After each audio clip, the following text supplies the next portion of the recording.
Pažiūrėkime, kaip patogiai programoje web skaita registruojama gamybos operacija. Užregistruokime paprastą gamybos atvejį, kai iš kelių sudėtinių dalių, žaliavų, pagaminamas naujas gaminys. Modulyje gamybos operacijos registruokime naują įrašą, naują gamybos operaciją. Nurodykime asmenį vykdytoją. Ir du sandėlius – gaminių, tai pagamintos produkcijos sandėlis, ir žaliavų arba medžiagų sandėlį.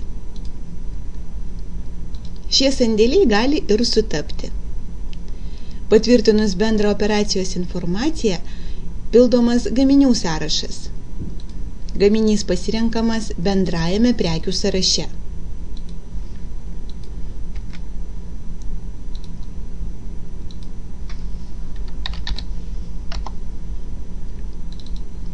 Pasirinkus prekę, nurodomas pagamintas šios prekės kiekis.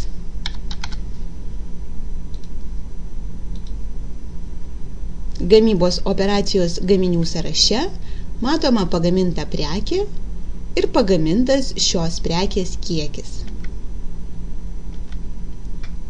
Toliau pildomas apatinis sąrašas, kuriame nurodomos sudėtinės gaminio dalys.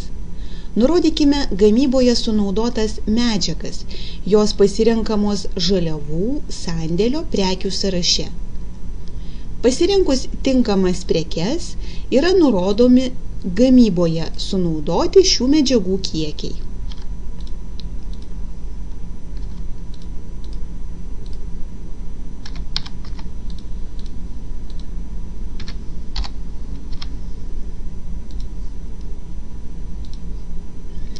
Gamybos operacijos medžiagų sąraše matomos gamybos operacijoje sunaudotos medžiagos ir jų kiekiai.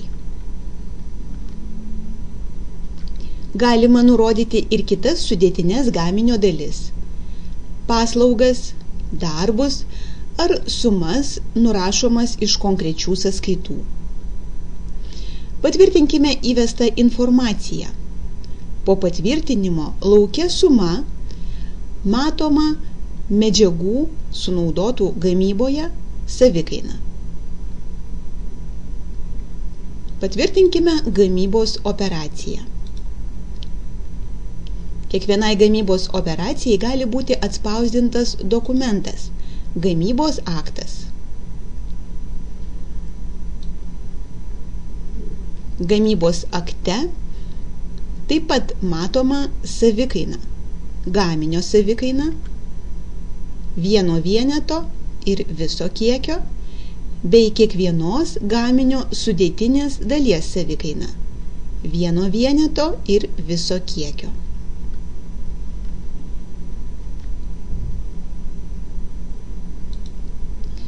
Gamybos operacijos peržiūros metu gaminių sąraše taip pat matoma gaminio savikaina, vieno vieneto ir viso pagaminto kiekio.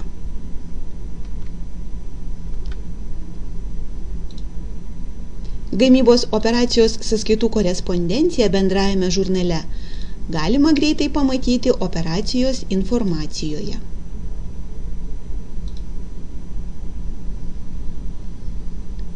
Operacijos sąskaitų korespondencija sugeneruojama automatiškai.